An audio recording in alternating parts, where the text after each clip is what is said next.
The first time my key didn't turn in my own front door, I thought I had forgotten how to be myself. It was a gentle Tuesday, the kind of afternoon that smells like warm laundry and slow plans.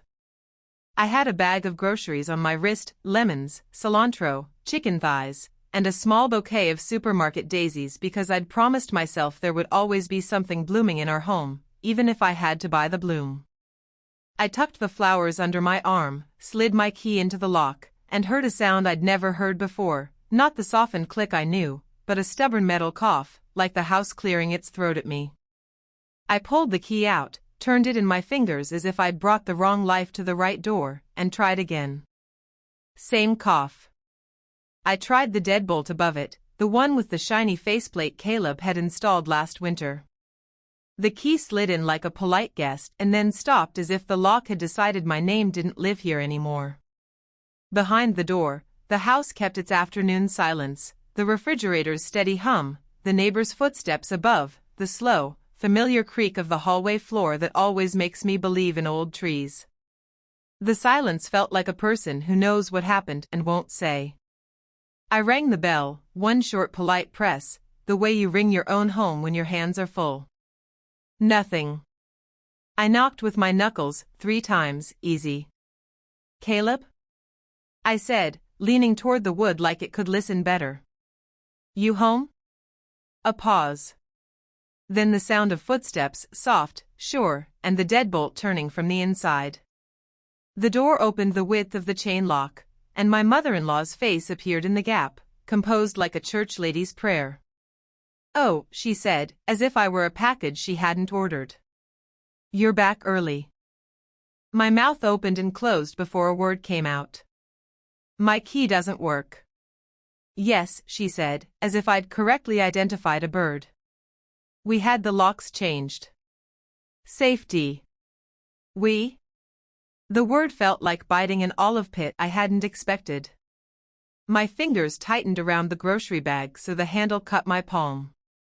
Caleb and I, she said, in that slow, patient tone she uses when children ask why lightning talks. We discussed security. You know how the neighborhood's been. Packages disappearing. Men hanging about. I looked past her shoulder into the sliver of home I could see, the shoe rack, the umbrella stand, the little dish where we kept our rings when we needed dough. Everything was in place, unchanged, as if the house itself wanted to pretend this was ordinary. You changed the locks, I said, steady. And didn't give me a key. I was going to, she said, eyes gentle and patronizing at once. We just hadn't gotten to it yet. You've been forgetful lately. So much on your plate. It's better this way, safer. I felt something inside me move into a new position, like a seatbelt catching. Please open the door, Sandra. She blinked at the use of her first name. She prefers Mom, a word I have never been able to give her. Behind her, a pot simmered on the stove, something tomatoed, something that tried to smell like family, and the scent reached me like a hand I didn't ask to hold. Caleb's at work, she said, as if that were relevant to whether I could enter the home where my name was on the lease, my spoon in the drawer, my sweater on the chair. I'll text him to let him know you're here. I live here, I said. Open the door. She closed it to the chain's full width, unhooked the chain with a tiny ceremonial clink, then opened the door with a sigh that wasn't quite a sigh. Come in, then, she said. It was the sort of invitation that thinks it's a kindness when it's really a boundary wrapped in velvet. I stepped inside, the surety of our doormat under my shoes. The apartment was clean, too clean. My mother-in-law's version of clean, which is to say, no magazines on the coffee table, no sweater thrown over the back of a chair, no proof that life happens in soft piles. The lemon I'd left on the counter that morning had been moved from the cutting board to a small white dish, as if the lemon needed to audition for its role as lemon. Tea, she asked, moving toward the kitchen before I answered. Chamomile? No, thank you. I set the groceries on the counter, took the flowers to the sink, and filled a glass with water for them. My hands shook a little. The daisies made that faint squeak in the faucet stream that always sounds like they're trying not to laugh. When were the locks changed? Yesterday, she said, rinsing a spoon she had already rinsed. The locksmith was very professional. I didn't authorize that. I set the daisies in the glass, watched bubbles race up the stems. Caleb didn't consult me. She wiped a clean counter with a clean towel. Caleb is under stress, she said. It's not the time to burden him with little decisions. I'm here to help. Sandra has a way of using the word help that makes it sound like gravity, inevitable, natural, and impossible to argue with. She came to help 2 months ago when Caleb's project went haywire and I started teaching summer school, and the help has spread like a vine. She reorganized the spice rack alphabetically, so you don't lose the cumin, folded our dish towels into perfect squares, you'll thank me later, and left little notes on the refrigerator with reminders written in her tidy, teacherly hand. Water plants every other day. Rinse the rice twice. Don't forget to call the dentist. I love a list. I hate that hers act like guardians. Where's my key? I asked.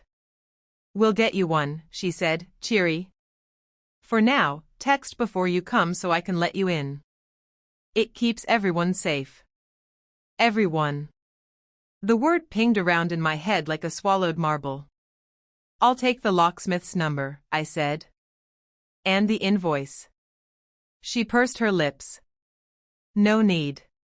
For my records, I said, and smiled the kind of smile that feels like holding a coin between your teeth.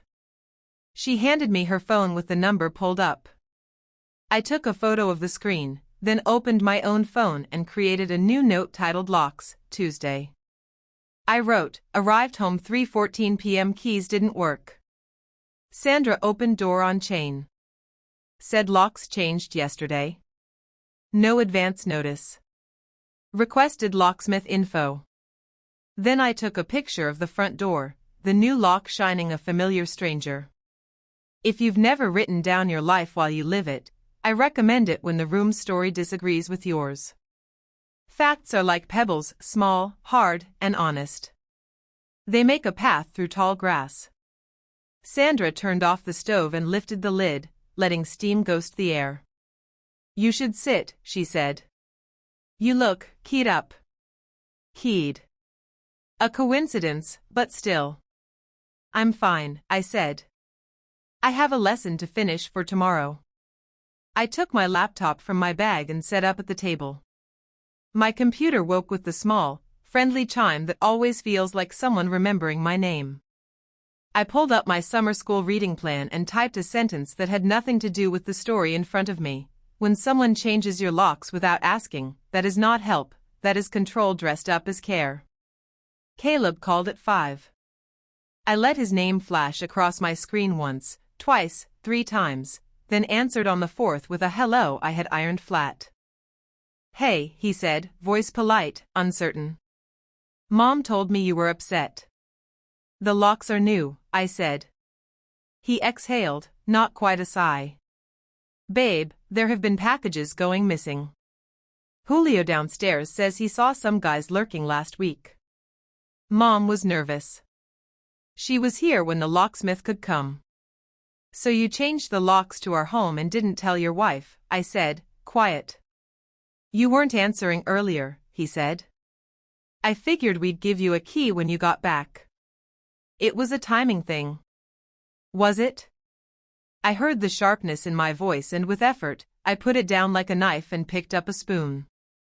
I need the invoice. And I want the second set of keys by tonight. Babe, don't make this a thing, he said. We did it for safety. We? I asked again, and let the words sit between us like a third chair. He softened, tried for charm. You know what I mean. I know exactly what you mean, I said, and surprised myself by how calm it sounded. I'll be home at 7. Be here with the keys. We'll talk then. At 6:52, while Sandra stirred a pot and hummed to him under her breath, I called a locksmith of my own. Tomorrow morning, I said when the dispatcher asked about availability. First slot. For a lock change, he asked. For a lock evaluation, I said. And duplicate keys made for the spouse listed on the lease. He whistled softly, like a man who's seen this theater. You got it. I ended the call and added the appointment to my note titled Locks, Tuesday, then started a new document on my laptop. Title, Household, Timeline. First line, Tuesday, 3:14 p.m., locked out of my home by unilateral lock change. The second line wrote itself, this is a record, not a rage. At 7, Caleb came through the door with a paper bag of peaches from the stand by the highway, his favorite apology fruit. He set them on the counter and held out 2 keys on a hardware store tag like an offering to a small, invisible god. Here, he said. See? No big deal. It is a big deal, I said, and took the keys without letting them touch my palm longer than a second. But thank you. Sandra watched us with the mild interest of a woman at a church bake sale waiting to see whose pie will go first. You two should eat, she said. Food fixes things. Food fixes hunger, I said, too softly for her to hear. Then, louder, I'll eat later. After dinner that wasn't, I excused myself to finish my lesson, which was true in the way that a compass is true. I opened my laptop, backed up my new household timeline to a cloud drive, and emailed it to an address I keep for only 3 things: tax documents, school contracts, and proof of what happened when someone says it didn't. At 9, I texted a number a fellow teacher had given me last year, when her husband decided boundaries were optional. Family law, Patel sat in my contacts like a lighthouse. Hello, I wrote. My name is Ren Carter. I would like to schedule a consultation regarding a unilateral lock change at my residence and a pattern of control from a third party, mother-in-law. I am on the lease. Tomorrow morning is open. I attached a photo of the new lock and a screenshot of my timeline. I pressed send and watched the message leave like a small boat with a light on its bow. I slept lightly. The house breathed its usual faithful noises, but I heard them differently, like a parent who can tell the difference between a baby's hungry cry and a bored one. At 6:01 a.m., Ms. Patel's assistant replied, 10:30 a.m. works. Ring lease, any texts, and details. We'll make this clean. Clean, I said to the ceiling fan, which reminded me not to spin faster than I needed to. Yes. Clean. Morning always smells like coffee and second chances in our apartment, even when the chances are small and come with paperwork. I woke before the sun had decided what kind of day it wanted to be and did the little rituals that make a person sturdy, washed my face with the soap that smells like oranges, set the kettle to that faithful whisper, opened the window 2 inches to let the street's soft hush in. Our doormat looked the same. The lock, gleaming in new, caught the light like it had something to say. At 8:01, the locksmith I'd called arrived exactly as promised, a man with careful hands and shoes that didn't squeak. His name tag said Luis in tidy block letters. He set his canvas bag down with the quiet affection of someone who respects his tools. Morning, he said, warm but neutral. You asked for an evaluation and duplicate keys for the leaseholder. That's me, I said, and held up my ID like it was a passport into my own life. The lock was changed yesterday without my consent. He nodded in a way that said he's seen many rooms like this one, where the story inside a family knocks on a door and asks a stranger with a drill to translate. I can't weigh in on the why, he said gently, but I can document what's here and make sure you have access as a named tenant. Sandra appeared from the hallway like a careful stage entrance, arms folded over a cardigan the color of polite oatmeal. We don't need more work done, she announced. The lock is new. Luis smiled the way professionals smile when they've stepped into a living room that forgot it's not a courtroom. No work, just a check for function and code compliance, he said, calm. And duplicate keys per the leaseholder's request. I handed him a copy of the lease with my name in clear ink next to Caleb's. He scanned it, then turned to the door with a small flashlight and the gentle authority of a librarian. "Brand new cylinder," he murmured. "Euro profile, grade 2. Installed yesterday afternoon, based on the compression ring."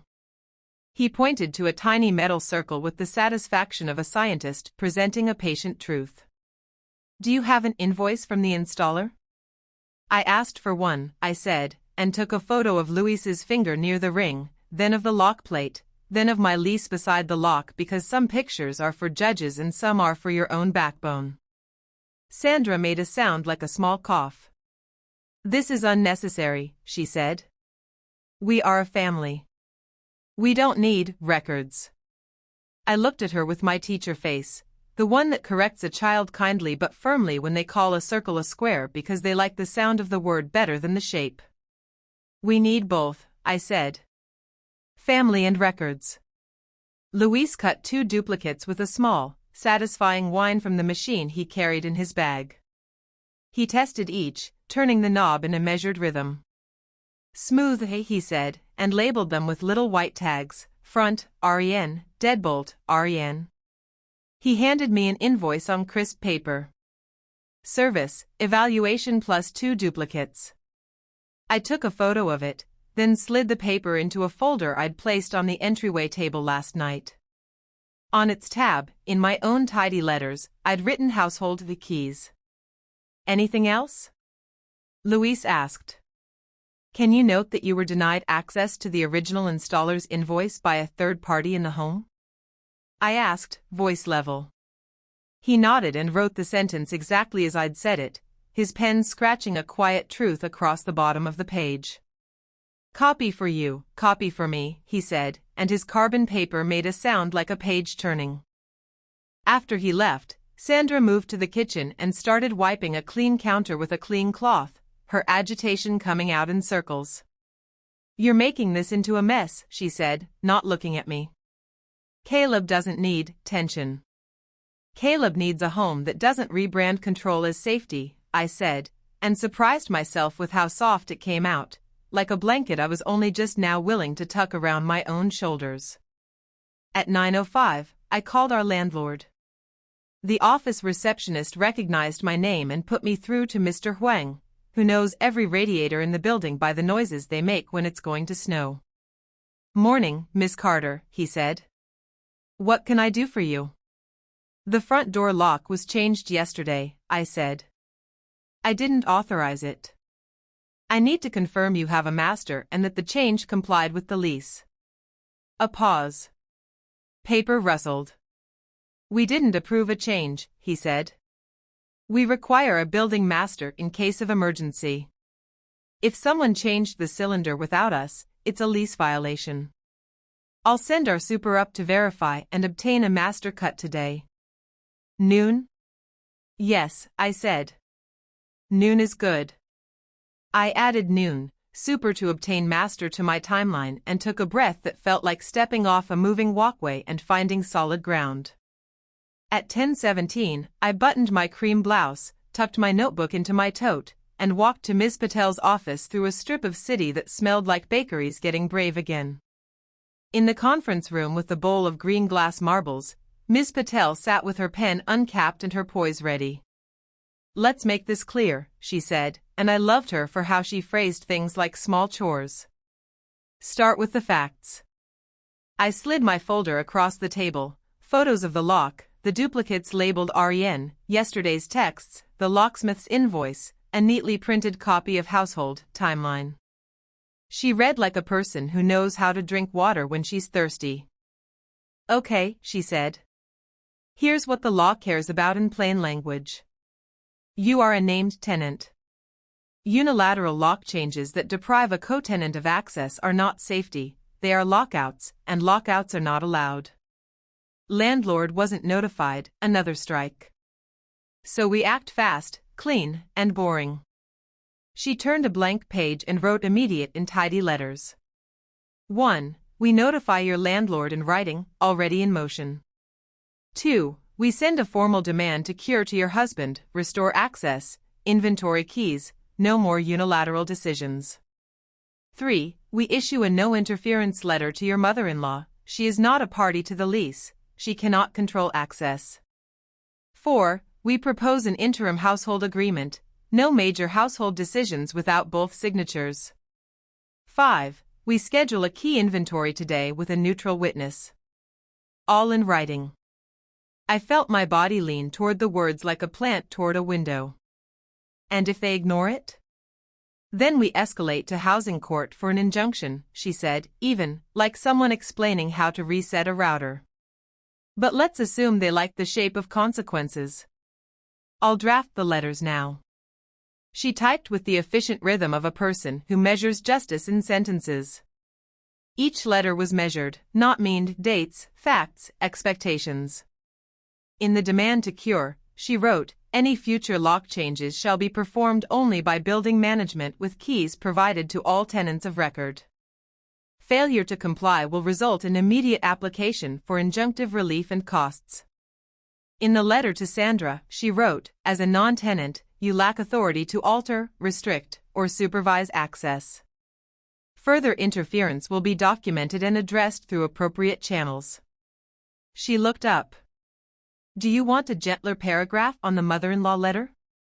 No, I said, and marveled at the calm that came with the word. I want clear. Good. She printed, highlighted key lines with a soft gray marker, and slid them toward me with sticky flags where I should initial. At noon, meet your super for the master key. At 2, I recommend a short, neutral key inventory meeting at your place. I'll have a notary on Zoom if we need a quick acknowledgement. I nodded, wrote 2 o'clock, key inventory, Zoom notary in my timeline, and felt the day structure itself around the hour marks like a spine. When I left the office, the sun had committed to being generous. I walked home with the kind of purpose that looks like confidence and is really just a good list. At 11:58, Mr. Ortiz, our super, knocked with his key ring that looks like a magician's. He checked the cylinder, took the key code, and cut a building master in the hallway with the quiet reverence of a man doing small, essential miracles. Landlord should always have one, he said. For alarms, leaks, living. He had me sign a form that smelled like toner and trustworthy dust. At 1:12, Caleb texted, Mom says you made a scene with a locksmith? Can we not? I stared at the screen until the urge to write a paragraph cooled into a sentence. 2 p.m., key inventory at the apartment. Bring all copies. Landlord has master. Counsel copied. I added Ms. Patel to the thread. Her immediate receipt felt like a hand on my shoulder. At 1:58, I set the table the way you set a table for a hard conversation, water glasses, a notepad, pens that write the first time, a small bowl of those green marbles from Ms. Patel's office in my mind to keep me from saying words that don't serve. I put the peaches in a bowl because spite will not pick the color palette of my day. Sandra arrived first, that fresh laundry smell preceding her like a carefully folded flag.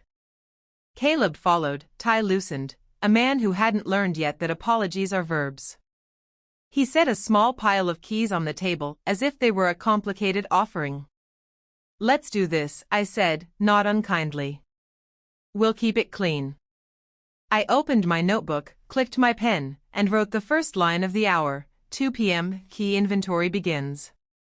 Present, run, tenant, Caleb, tenant, Sandra, non-tenant. Caleb set 4 keys on the table like a tiny metal family. Sandra added 2 more from a ceramic dish she brought, and the clink sounded like a bell in a chapel that no longer belongs to me. Let's count, I said, voice level. Out loud. I drew a small grid in my notebook, front, deadbolt, mail, storage, master, landlord, and left a blank for balcony, because the slider handle had a lock too and a lock is still a lock. Caleb nudged 1 key forward with the tip of his finger. Front, he said. 1 for you, 1 for me. I labeled them with sticky flags, REN, Caleb, and wrote 2 in the square. Deadbolt? He pushed 2 more. Same. Mail? I asked. He hesitated, and something in my ribs moved like a bird deciding whether to lift. Sandra reached into her purse and produced a small brass key with the pitted head our building uses. "I keep the upstairs box key for when you're both busy," she said, perfectly polite. "It's more efficient." "Mail is federal," I said, steady. "We don't need efficiency that breaks laws." I wrote mail, run, 1, Caleb, 1, and drew a small, unambiguous line under it. "Storage unit?" Caleb looked to Sandra like a boy asking a teacher if he may sharpen his pencil. She fished again in the purse and produced a flat silver key with a blue plastic cap. "Here," she said, as if handing back a toy. I moved the Christmas boxes so the hallway looked less cluttered. I took the key without touching her fingers, wrote storage, run, 1, Caleb, 1, then added Sandra, 0, in a smaller hand beneath and drew a square around it. "No copies for non-tenants," I said. "That's the rule." She smiled at me like a woman humoring a child arranging dolls. "We're family," she said. "The rules are different." "The rules are the rules," I said. "That's why they work." The room held the sentence the way a bowl holds fruit, simple, visible, satisfying. Caleb glanced at my notebook, at the clean boxes and the tidy numbers, and some small part of him, the part that loves a finished task, softened. I took the duplicates Luis had cut that morning, labeled front, REN and deadbolt, REN, and set them at the top of my page like a heading. "Balcony?" I asked, almost conversationally. Caleb blinked. "We don't lock that." "We do." I stood, crossed to the slider, and tested the latch. It clicked, the handle caught. We started after the neighbor's kid tried to step over last spring. I returned to the table, wrote balcony, internal latch, and left it at that. I opened my laptop, launched a Zoom link Ms. Patel's assistant had sent, and propped the screen so the table and hands were in frame but faces were not the show. Ms. Patel appeared in the little square like a calm lighthouse, navy blazer, soft eyes, a pen already ready. "Good afternoon," she said. "We'll keep this simple. This is a key inventory acknowledgement for tenants Ren and Caleb Carter, with Ms. Sandra present as a non-tenant. I'm notarizing your signatures to confirm key counts and to document that no non-tenant maintains copies." Sandra folded her hands prettily. "Is that necessary?" "It protects everyone," Ms. Patel said, kind. "If a burglary occurs, clean records prevent suspicion falling on the wrong shoulders. We like records because they tell the same story on Tuesday as they do on Friday." Caleb exhaled, a sound like surrender from a tired room. "Okay," he said. "Let's sign and be done." I slid the acknowledgement page forward. Ms. Patel read the counts back for the record: front door, 2 keys, Ren, 1, Caleb, 1. Deadbolt, 2 keys, Ren, 1, Caleb, 1. Mail, 2 keys, Run, 1, Caleb, 1. Storage unit, 2 keys, Run, 1, Caleb, 1. Building master held by landlord, copy secured by super. No keys held by non-tenant Sandra. Parties agree no further lock changes will be made without both tenants' written consent and landlord approval. Initial here, she said, and the three of us put our small scratches where she asked. The pen's sound was the sound of a window shutting against weather. "Thank you," Ms. Patel said. "One more housekeeping note, Sandra," she added, gentle as a teacher who has thought about the sentence before speaking it. "As a non-tenant, you cannot authorize changes to the premises, schedule contractors, or possess building keys. If you need something, ask Ron or Caleb, and they can request it from management." Sandra's mouth did a small thing, half smile, half bite. "I understand," she said, and for the first time that day, meant only the shape of the word, not its spirit. We ended the call. I filed the signed acknowledgement into household, the keys, wrote 2:22 p.m., Zoom notary completed in my timeline, and lifted my glass of water. The ice had melted into a kinder version of itself. "Anything else?" Caleb asked, impatient in the way a person gets when the calendar says another meeting is waiting. Yes, I said. One more item. I pulled a slim folder labeled Household Agreement, Draft and slid copies across. No major household decisions without both signatures. That includes locks, contractors, moving or discarding property, and access to mail or storage. Guests staying longer than 72 hours require notice and approval from both tenants. Clear? Fair? He looked to Sandra, then back to the page. His jaw worked, the way it does when he's about to pick the hard thing because it feels better later. Fair, he said. Sandra smoothed the paper with her palm, once, twice, as if testing whether ink can be rearranged by touch. I'm only trying to help, she said, softer now, the edge worn by the afternoon. I don't like seeing him so tired. You can help by making room, I said. Not by making rules. We signed. Caleb's signature was a little shaky, mine was neat, teacher tidy. Sandra's name did not belong on the line and therefore did not appear. I gathered the papers, tapped them into order, and slid them into the folder. The small sound felt like a lid settling on a jar that will now keep. Sandra stood, adjusted her cardigan, and did the thing she does when she's choosing her last words carefully. I will be at church this evening, she said. There's a potluck. I made the good cornbread. She glanced at Caleb. I'll be home after 9. Text before you return, I said, not sharp. The rule isn't personal. It's a rule. She looked at me for a long moment, as if weighing whether I could be argued into being her kind of daughter-in-law by the force of a stare. Then she nodded, just once, the way people nod to a posted speed limit they don't agree with. The door clicked behind her, ordinary and final. Caleb sat down, suddenly smaller without the certainty of her presence. He reached for a peach and rolled it in his palm like a worry stone. It didn't have to get official, he said, almost to himself. It always gets official when someone forgets the difference between help and control, I said.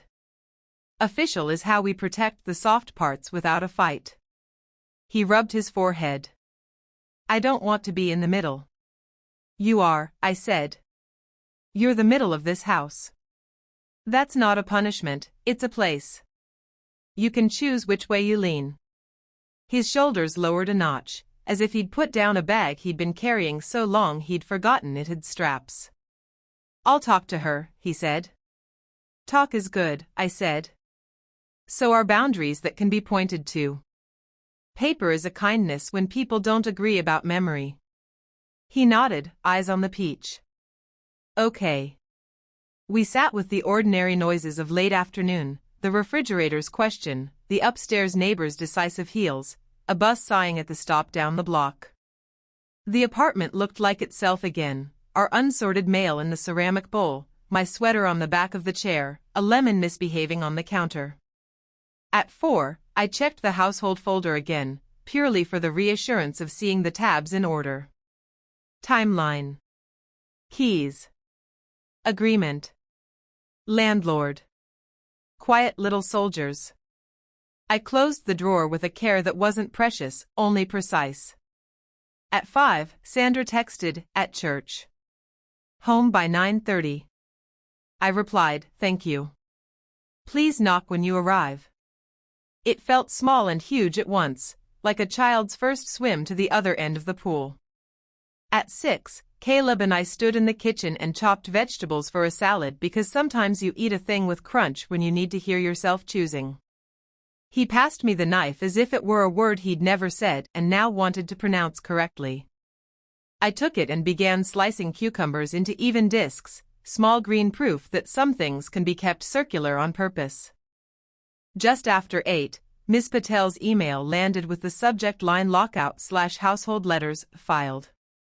Inside were PDFs and BCCs and that lawyerly calm that tastes like clean water. Should any party attempt to circumvent the agreement, she'd written, we will proceed to injunctive relief. Beneath that, a line that felt like a hand on my back, you handled this with dignity. Keep going. I breathed, the kind of breath that goes all the way down and comes back different. At 9:41, Sandra knocked, 2 tidy taps. Caleb opened.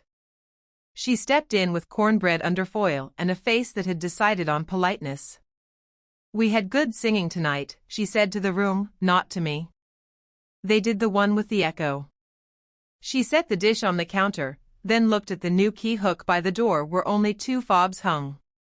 She lifted her purse to her shoulder, perhaps by reflex, as if thinking of the key that used to live there and now does not.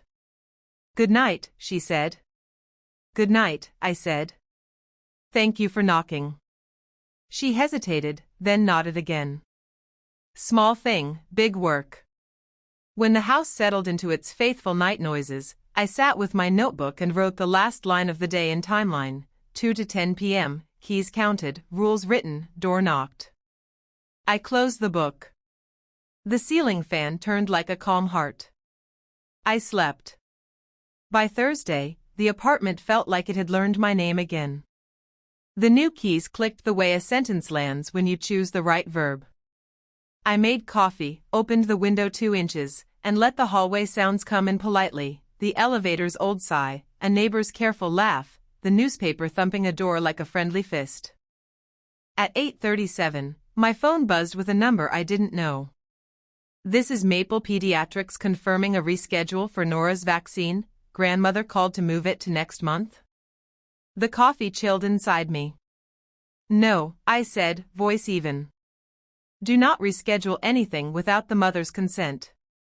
Please add a note. Speak with Ren Carter only for medical decisions. I'll email a signed instruction now." The nurse's voice softened into professionalism. "Done, Miss Carter. Will require your authorization on file." "Thank you," I said, and opened my laptop so fast the hinge complained. Subject line, Medical Decision Authority, Nora Carter.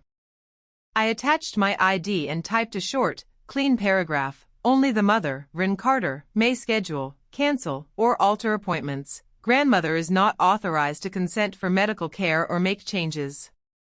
I added a second line my lawyer brain, borrowed from Ms. Patel, liked, "Please notate chart, verify caller's identity before changes." I sent it, CC'd myself and Ms. Patel, and saved a PDF in Household Nora Healthcare. Then I wrote in the timeline, 8:37, pediatrician called, Sandra attempted to reschedule. Instruction filed. At 9:12, the gas company called to confirm a helpful address update by your mother-in-law. I kept my voice light enough to carry and heavy enough to mean it. "No one updates utilities but the 2 tenants on the lease," I said. "Please restore the original and add a note restricting changes to Ren or Caleb Carter." The agent cleared his throat with relief. "You'd be surprised how often," he stopped himself. "We'll secure the account." "Thank you," I said, and added another line to timeline because paper is the kind of friend who shows up on time. At school, my students were extra 11 today, cynical and soft in equal measure. We diagrammed sentences and somewhere in the chalk dust my body finally believed it wasn't an emergency to breathe. During lunch, I called Miss Patel and summarized the morning. She listened like a metronome. "I'll draft a no authority notice you can send to pediatrician, utilities, landlord, school, any public-facing entity," she said. "We'll list who can and cannot request changes. It sounds fussy until you see how much peace it buys." "Fussy saves the day," I said, and meant it. On the walk home, Claire caught me at the stoop, ponytail high, eyes bright with neighborhood news.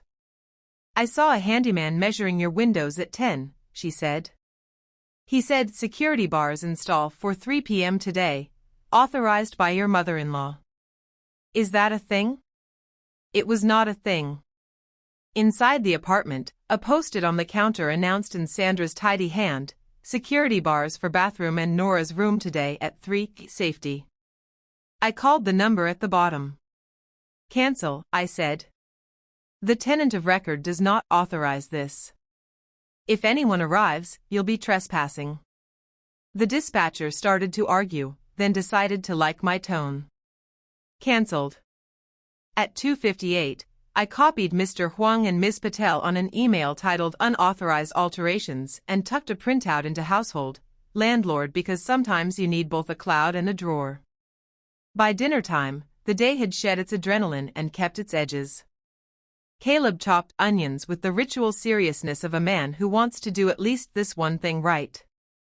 Mom shouldn't have called the pediatrician, he said quietly, eyes on the board. Nor the gas company, I said. Nor the bars. He nodded, shame a soft bruise on his jaw. I'll talk to her tonight. When he left to meet her at church, the apartment sighed into a smaller quiet. I wiped the counter, put the good knife away, and moved the post-it to the folder labeled Interference because names matter. I thought that was the day's story until Claire texted a link at 8:06, is this your quilt? With a screenshot from the church rummage sale page, a photo of my grandmother's sunflower quilt draped over a folding table with the caption, Vintage throw, excellent condition. The breath left my body as if my ribs had balked. I called Claire. Where? I asked, already pulling on my shoes. Basement Fellowship Hall, she said. They do pre-sales on Thursdays if you bring a canned good. The quilt wasn't rare, it was ours. Grandma had stitched it the year my mother left Mississippi, sunflowers fat and stubborn, yellow points imperfect on purpose. I had wrapped it around myself the night Nora was born and it still smelled like cornbread if you believed in those kinds of mercies. The church parking lot was half lit, everything a little kind and a little dangerous the way parking lots are at night. In the basement, tables made of splinters were heaped with history, mismatched china, a sled with a ghost of snow, someone's college blender with hope still stuck to it. And there, my quilt, folded with excellent manners. I touched it the way you touch a dog you're about to adopt. The woman behind the cash box looked up. 15, she said. Or 10 if you tell me a good story. It's mine, I said, a little louder than I meant. It was taken from my home. She straightened, hand hovering over the register. By who? My mother-in-law, I said, and smiled in the way you do when you're asking people to be on your side without making them choose a family. I'm not here to make noise. I'm here to take what belongs to me. She nodded like a judge who's heard this case before. Then you don't owe the church a dime, she said, and pushed the quilt across with a kindness that hurt. On the way out, I saw Sandra by the cookie table, head bent over a sheet of sign-up lines. She looked up and saw the quilt in my arms and her face did a complicated thing, pride folding into shame folding into defense. It was in storage gathering dust, she said, moving toward me, palms open like a peace offering that arrived late. The youth group needs funds. It was in my storage, I said soft, not to embarrass her in her church. And my name is on the lease. And you signed today that you have no key to that unit. I took it last month, she said, quietly defiant. Before all this. The facts stacked themselves in my head like dishes. She had accessed our unit before the key inventory, she had moved property, she had done it with purpose. Return everything else you removed, I said. All of it. By Saturday. She looked past me to where Pastor Elaine arranged napkins the way some people arrange choirs, efficiently, with love. Church is Sandra's country. She is comfortable here and no one wants to see her lose face in her language. I lowered my voice until only the quilt could hear us. This is me being gentle, I said. Don't make me be official in a place you love. Her chin lifted, then lowered. She nodded, once, as if to the quilt. I'll bring the boxes tomorrow, she said, eyes shining with something older than this week. Your mother never liked me, she added, and for a flash I saw the younger woman inside her, wanting to matter. My mother is loud, I said. But she knows the difference between help and control. I adjusted the quilt in my arms as if it were permission to leave. Good night, Sandra. At home, I spread the quilt on the couch like a flag over a homecoming. The sunflowers glowed their stubborn gold in lamplight. I took photos, edges, stitches, the small run in one petal from where my mother once snagged it on a ring. I added them to household property and wrote 806, quilt located at church sale. Recovered. Sandra admitted removal prior to key inventory. Paper doesn't hug you, but it holds. Caleb came in at 10, tie crooked, eyes sorry. He saw the quilt first. Mom, he began. I know, I said. Tomorrow, boxes. Then we're done moving things grown people didn't ask to move. He nodded, throat working. I told her to stop, he said. I told her she's turning help into harm. Thank you, I said. 2 easy words that cost nothing and buy a little peace.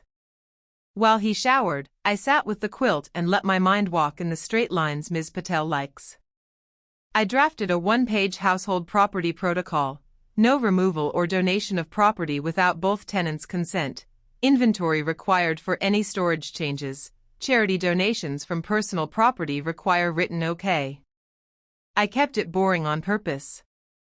I printed 2 copies and left them in the folder with a new tab called Property because naming is magic. I slept under sunflowers, the day folded behind me in tidy pleats. The ceiling fan turned and turned. Somewhere, far off, a train announced itself and kept going, as trains do when there are tracks and a map. Sandra arrived the next morning with 3 banker's boxes and the look of a woman who had practiced being calm in a mirror. I brought them, she said at the threshold, chin lifted. Like I said. Thank you, I replied, matching her calm with mine. I held the door and let her pass, then placed the boxes on the dining table that had become our courtroom and our truce table in turns. The cardboard smelled like the church basement, coffee, paper, and a hymn faintly baked into the flaps. I texted Claire, witness. 5 minutes? She replied with her customary speed, coming, because neighbors are the kind of luck you make on purpose. We opened the first box together like we were disarming something. Inside, the tin of old buttons my mother had kept for emergencies that never arrived, a bundle of mismatched frames, a jar of sea glass from a vacation we once promised to repeat, and under a folded towel, the photo album with sun-faded daisies on the cover. Sandra's hand lingered on the towel, then lifted away. I cleaned the frames, she said. With vinegar. It's better. Thank you, I said, and meant only the part that could withstand a transcript. Claire slipped in quietly, ponytail high, as if we were sneaking a baby into the movies. Just observing, she sang softly, settling on a chair with her phone open to the notes app like a court stenographer crossed with a friend. Box 2 held winter scarves, my red one that sheds on everything and a gray one of Caleb's that still smelled like last February, a mason jar labeled drawer things in Sandra's tidy hand, measuring tape, rubber bands, a ring of keys I didn't recognize. My pulse did a small, steady drum. I tipped the keys onto the table. One was a flat silver with a blue plastic cap. Storage. Another was a brass twin to our mail key, nicked at the head. You said you don't have copies, I said, voice warm the way a stove is warm. Today, you signed you don't have copies.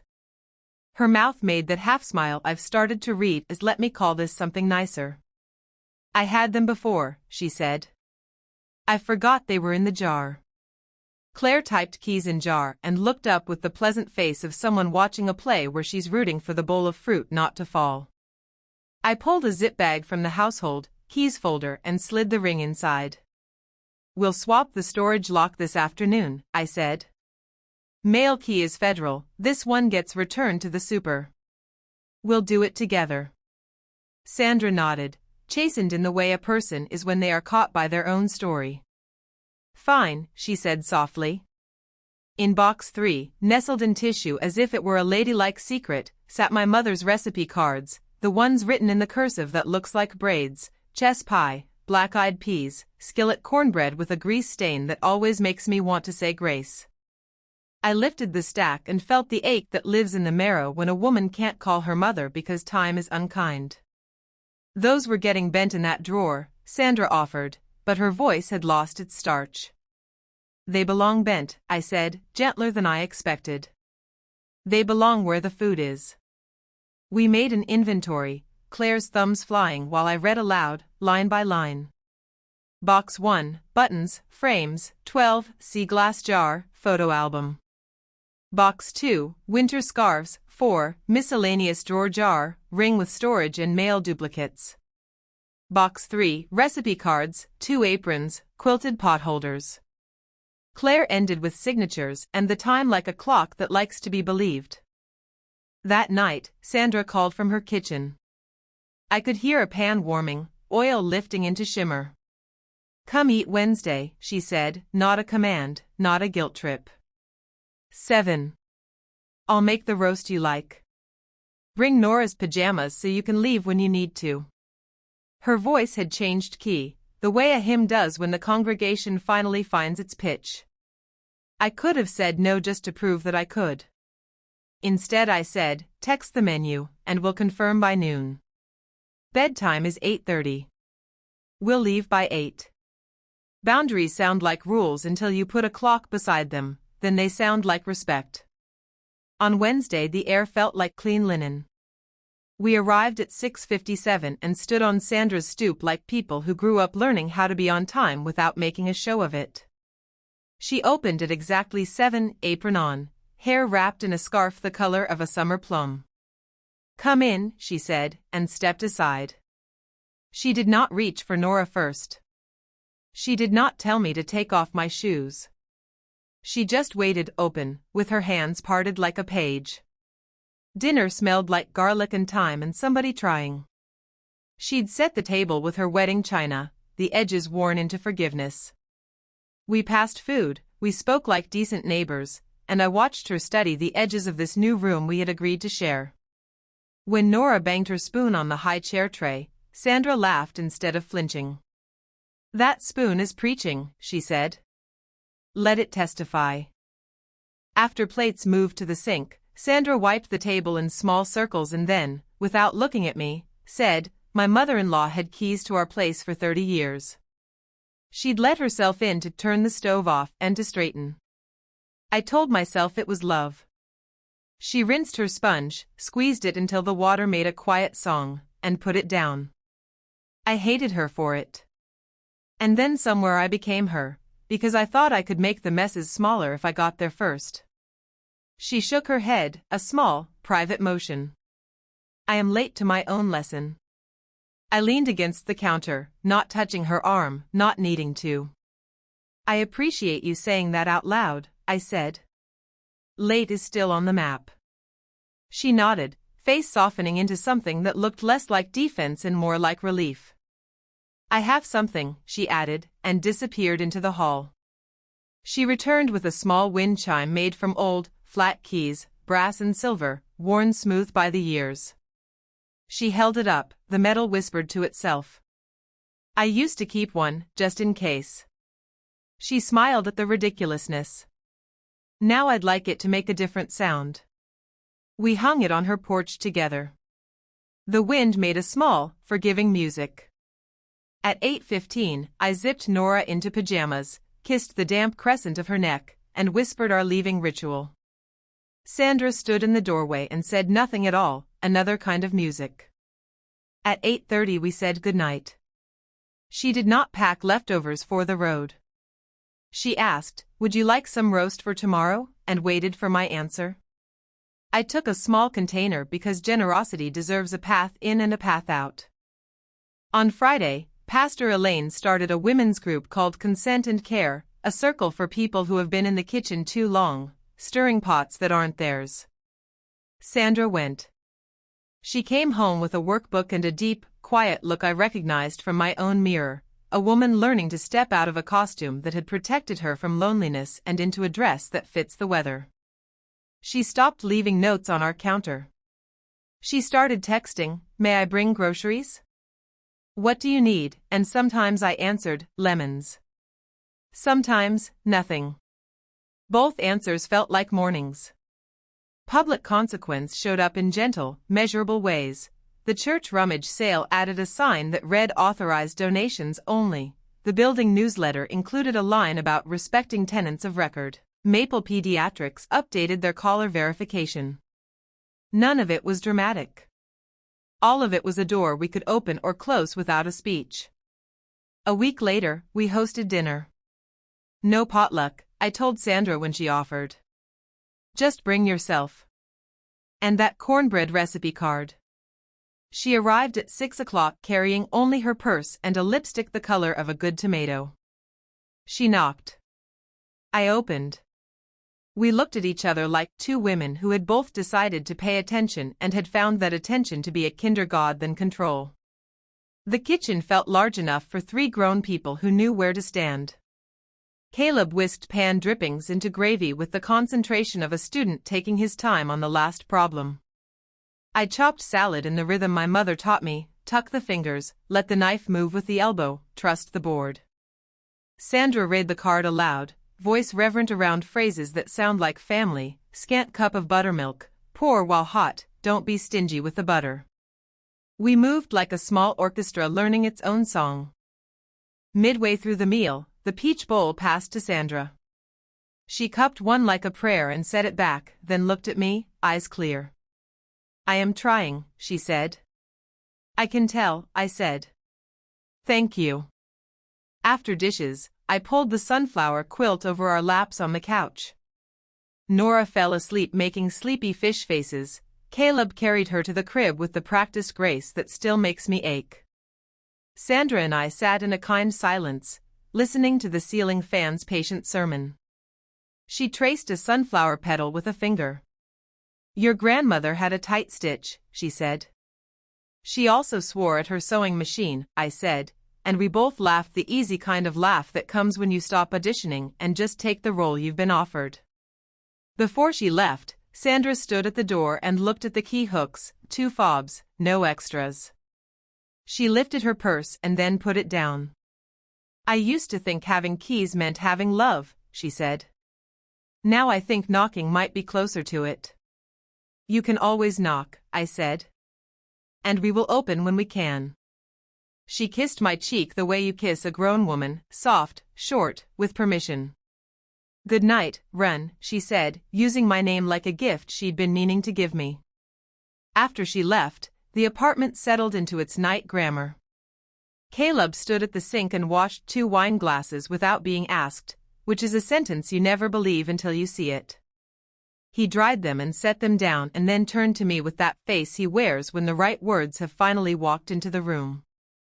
I am sorry, he said. For leaving you to be the only adult while I hid in being the good son. You shouldn't have had to write a constitution to get into your own house. It's our house, I said. We wrote the Constitution together. He nodded, throat tight. I want to keep it, he said. Then we keep doing the boring things that make it strong, I said. Paperwork. Boundaries. Peaches on the right day. We sat on the couch under sunflowers and counted our small victories: a notice in a mailbox, a wind chime in a new wind, a recipe read aloud with respect, a bedtime on time. No fireworks, no judge's gavel, just the decent music of a home that has learned how to listen to itself. I wrote one more line in timeline before bed: public consequence landed quietly, kindness learned to knock. Then I put the notebook on the nightstand and turned off the lamp. The ceiling fan turned. The door lock glowed like a tiny moon. The apartment breathed its faithful breath, and I slept like a woman who could trust a door. 2 weeks later, the building slid another notice under our door like a polite leaf: annual safety inspection, Tuesday 10 to 2. Smoke detectors, CO alarms, plumbing checks. Bring your patients. Sign if you'd like to be present. I wrote the time block on the calendar and texted Caleb. I'll be here. If you can, pop in. He replied with a thumbs up and the peach emoji because we had evolved into people who used fruit as punctuation. At 9:57 on Tuesday, Mr. Ortiz knocked with his toolkit and the steady breath of a man who speaks less when he has wrenches. Morning, he said, stepping into our ordinary. He tested the smoke detector, shrill beeps, apology in his eyes, and noted the CO alarm with a small satisfied grunt. "Good," he said, marking his clipboard. Sandra texted at 10:04, "Do you need me there?" I typed back, "No, thank you. We've got it." She replied with a simple okay. No counsel, no a flutter. Just okay. I let myself feel the quiet goodness of that. Ortiz moved to the kitchen, ran the tap hot, pinked a strip of plumber's paper and watched it fade back to white. He crouched to check the sink's shut-off valves, then stood and rubbed his knee. "Old bones," he said, and smiled. He lifted the doormat to check clearances by the jamb, the way he always does. Something clinked. He paused. There, taped to the metal threshold, sat a flat black magnetic key case, dusty, old, exactly the shape of a problem that thinks it's a solution. He glanced up at me with those steady super eyes that say, "I don't make trouble, I just read what the room wrote." "I didn't put that there," I said, calm because calm belongs to me. I crouched, peeled the tape like removing a bandage from a bruise, and opened the little coffin. Inside, a single brass key the color of a habit. Caleb arrived at the door then, breath a little high from the stairs, tie not yet loosened. He saw the case in my hand, the key glinting in its quiet. He looked at me, then he looked at Mr. Ortiz. "I didn't put that there either," he said. He didn't say Mom. He didn't have to. The syllable sat in the air like a ghost who knows it's been seen. I took a photo of the case, the key, Mr. Ortiz's clipboard in the same frame like a date stamp you can't argue with. I set the key on the table. "Thank you for finding it," I told Ortiz. He nodded with the neutrality of a man who has found many keys and knows what they unlock. "Inspection requires clear threshold," he said, marking his form. "And for what it's worth, good catch." He moved on to the bathroom fan and its obliging whir. When he left, Caleb and I stood at the table and looked at the key like it might offer commentary. He rubbed the back of his neck. "I'll call her," he said. "And I'll bring this over. We can add it to her wind chime." "Bring a muffin too," I said, because gestures sometimes soften the lesson you already learned. And read the boundary statement again. "Keys mean knocking now." He kissed my temple. On it. He called Sandra from the hallway so the conversation could belong to its own walls. "Where did the spare under the mat come from?" I heard him ask, voice even. A pause. "We don't do that anymore," he said. Another pause. "Yes. I'll bring it. No more extras." He returned, held the key up like a small surrendered sword, then tucked it into his pocket and left with his calm on. I updated timeline, 10:11, Super found magnetic key case under threshold. Caleb retrieved, to be retired to wind chime. At noon, Claire texted the building group chat a PSA with 3 sparkle emojis, "Check your mats." By 2 neighbors had found their own just-in-case keys and sheepishly sent photos to the thread. Ortiz added a line to the building's next notice, "No spare keys in common areas." It wasn't a rule against love, it was a rule for it. That night, around 10, the kind of rain that likes to rinse rather than drown came through. At 11:08, an alarm burst from the hallway, Unit 4B's smoke detector wailing hungry. Claire texted, "Smell toast?" I opened our door. The hall was slivered with fog. Ortiz hustled up with a fire extinguisher, hair damp, eyes steady. The door to 4B was locked, the tenant was at work. Ortiz used the building master to enter, a pan smoking black on the stove. He killed the burner, waved the pan toward the window, and aired out a small mistake before it grew teeth. He looked down the hall at me and tipped the master key like a gentleman tipping his hat to the concept of compliance. I saluted back, 2 fingers, my private pledge to paperwork. The next morning, the hallway smelled like a very old breakfast. I brewed coffee strong, cracked the window, and wrote in timeline, 11:08 p.m., 4B alarm. Super used master, crisis stayed small. See notice, masters protect us all. When you write something down, the day believes you sooner. Thursday's mail brought a postcard from Pastor Elaine's group with the softest kind of homework. Draw your door. Mark where it opens. Mark where it locks. Write one sentence about who has your key. I sat at the table with a pencil and made a door out of lines, knob on the right, deadbolt above, a small heart where the peephole goes because I like to believe in rooms that see and still open. Underneath, I wrote, my household has the key. We knock for everything else. At the next consent and care meeting, Pastor Elaine asked if I would share, 5 minutes, practical, no sermons. I brought copies of my boring, beautiful forms, the no authority notice, the key inventory, the household agreement, the property protocol. We called them door papers, which made everyone laugh and then nod because sometimes naming a thing shrinks it enough to hold. Sandra came and sat in the second row, her hands polite in her lap, her face doing that attentive thing grown students do when the lesson is not flattery but feels like relief. Afterward, 2 women hugged me like I'd told them where the light switch was in a room they've been stumbling through for years. Sandra took an extra set of the door papers on the way out and didn't say she was taking them for a friend. She just put them in her purse like a person who expects to be asked for help and wants to offer invited help this time. On Saturday, the building held a tenants' meeting with lukewarm coffee and a sign-in sheet that made everyone's handwriting look like honesty. Mr. Huang thanked folks for complying with the new lock policy and then, in a small surprise twist that made me like my life more, he asked if anyone had thoughts about a tenant access policy. We're a small building, he said. We can be better than boilerplate. Hands went up. Claire suggested a text tree for emergencies. A new couple on 3 wanted a laminated card with management's number on the fridge. I raised my hand and offered 2 sentences that now lived with me like a lullaby. All tenants of record keep keys and consent to changes. No spares in common areas, no third-party contractors without written approval.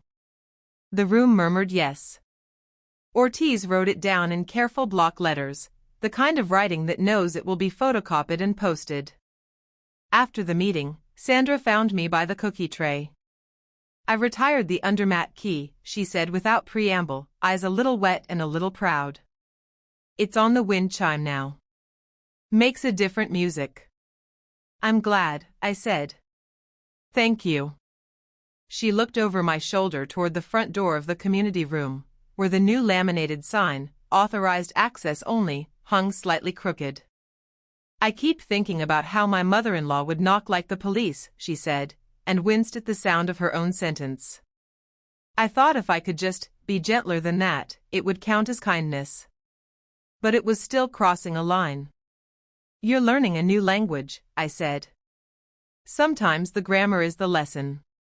She nodded, took a cookie, and did not offer it to me because I had my own hand and my own plate and that was the point. On our way home we passed Maple Pediatrics. I popped in to sign the new caller verification sheet. The receptionist handed me a stack with my name spelled right, my authority marked clean. We've had a lot of people ask for this since your email, she said. Clear is kind. Clear is kind, I repeated, and the phrase felt like a doormat you actually want to step on. That afternoon, a neighbor from 2C, Mr. Bryan, who wears socks with tiny pineapples, knocked with a question about the door papers. I'm caring for my dad, he said, voice soft around the edges. He forgets things and tends to help in ways that create situations. Would these work if I'm the only tenant of record? They'll work anywhere doors and hearts meet, I said, and we sat at my table with 2 pens and a bowl of peaches because rituals matter. He took a set, thanked me, and left with his shoulders less alone. At dusk, the wind chime of retired keys on Sandra's porch tittered like a polite laugh in a new crowd. Inside, I sorted laundry into small mountains that eventually become drawers. Nora practiced standing against the couch with the wobble of a new planet. Caleb sliced peaches into a bowl and said, "We're almost out," like it was a liturgy. I wrote the last line of that week in timeline. Inspection found the old key, building found a better way to be a building. I closed the notebook and tucked it into the drawer next to the good pen and the extra batteries and the courage I finally recognized as mine. September arrived like clean notebook paper, lines waiting, corners crisp. The light in our apartment turned schoolroom soft, even the dust looked polite in the beam over the table. I set the kettle on and opened the window 2 inches. Somewhere down the block a dog shook its collar and the metal tags chimed like a yes. At 9:12, Sandra texted, not a paragraph, not advice, just a question, may I drop soup at 6? If yes, do you prefer chicken noodle or vegetable? 2 clean choices like a menu printed by someone who'd learned the new language. Chicken, please. 6 is fine. Knock when you arrive, I replied. She answered with a thumbs up and a small bowl emoji that made me smile in spite of myself. At lunch, I met Caleb outside my school for 15 minutes of air and truth. He wore the face he saves for hard conversations, open and steady. Therapist at 5:30, he asked. Yes, I said, and took his hand the way you take a tool you finally learned how to use. The therapist's office had 2 unmatched armchairs and a plant that looked like it had been forgiven for dying and decided to live. Dr. Lansing was the kind of woman who made space with her sentences. 3 chairs, she said, arranging them in a triangle. 1 for the couple, 1 for the extended family, 1 for the child. Most trouble begins when someone sits in the wrong chair out of habit or fear. We sat together in the couple's chair, our knees almost touching, our hands not having to perform love to prove it. Dr. Lansing had us practice 1 sentence each. Caleb, I'm the husband before I'm the son inside this apartment. Me, I can receive invited help, I don't accept control. She nodded like a conductor, satisfied with the first rehearsal. Say it again when it matters, she said. Say it before it matters. At 6:01, Sandra knocked, 2 tidy taps, and stood on the mat with a Dutch oven and an apron that read bless this mess like a friendly dare. Chicken noodle, she said, holding the pot like an offering to a benevolent god. May I set it on the stove? You may, I said, and stepped aside. She moved straight to the stove, no detours, no drawer diving. The soup smelled like someone's childhood rescue, steam fogged her glasses and she laughed, a little human break in the carefulness. I have something else, she added, reaching into her tote. She produced a slim fireproof folder, the kind that looks like it contains the story of a city. Birth certificate. Social. Caleb's original passport. Our marriage license. She tapped the tab. I've kept them. I shouldn't have. They belong in your house. My chest pulled tight in that good way a zipper pulls when a coat finally fits. Thank you, I said, and set the folder on the table with the reverence of an altar cloth. I slid it into household documents beside the lease and our door papers. We'll scan and return copies. She nodded.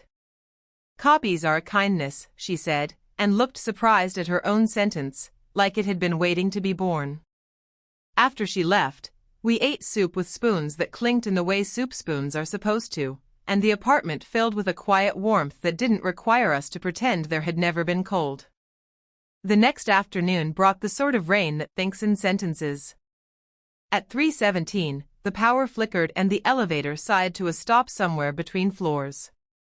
Mr. Bryan from 2C knocked, pineapple socks peeking under his cuffs. My dad's freezer is full, he said, worry softening his face. May I store a few things in yours until the power returns? Yes, I said. He held up 2 labeled bags, eyes asking if his request fit our rules. You'll place them, we'll log them, you'll retrieve them, I added, smiling. He laughed in relief and rewrote it on a sticky note on the freezer door like a tiny treaty. At 4:02, a group text lit the building thread, elevator stalled, Ortiz aware. If anyone needs stairs assistance, say so. 5 minutes later, Sandra texted me privately, power out on my block. May I bring ice to store here? If no, I'll buy dry ice. I told her yes, 2 bags, bottom shelf, label with time. She arrived dripping and laughing, as if the rain were a baptism into the church of asking. By dusk, the power returned with a humble hum and the building applauded in emoji.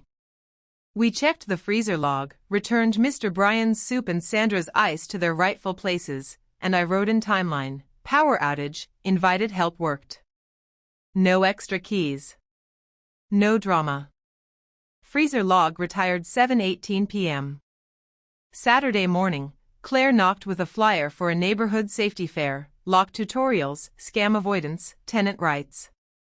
You should teach a mini class, she said, waving the paper like a conductor at a willing orchestra. Door Papers 101. I said yes before my shyness could audition for the role.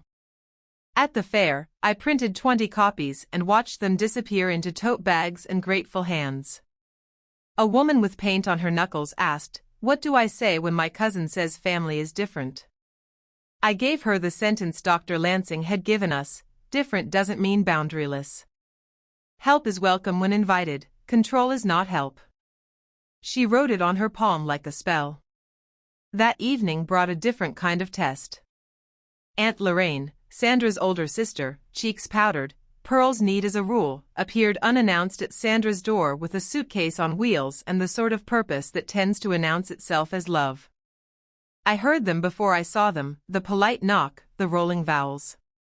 Just for a week, Aunt Lorraine said, voice buttery and firm. I know you have room. Sandra's tone, when it came, surprised me with its music.